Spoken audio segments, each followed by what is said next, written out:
I'm just finishing off a very small Roman cooking pot here. Black burnished it will be when it's fired. The black will come from the firing, where we starve the kiln of oxygen towards the end of the firing. Most cooking pots are a lot larger than this. This is quite tiny. This is going to be just over 10 centimeters tall when it's fired. It was found in a grave as grave goods, along with a child's cremation burial, and it was found in Godmanchester in Cambridgeshire.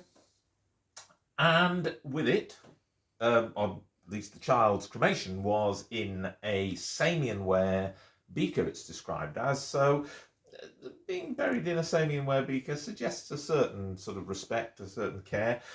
But then there's also a cooking pot with it, and some other pots, and some little figurines, animal clay figurines, a horse and a bull, I think it was.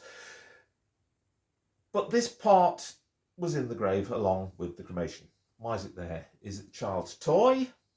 Is it the child's favourite meal? Whatever it is, it's being put in there with a lot of respect by those who laid the child to rest, and very special for that, I think.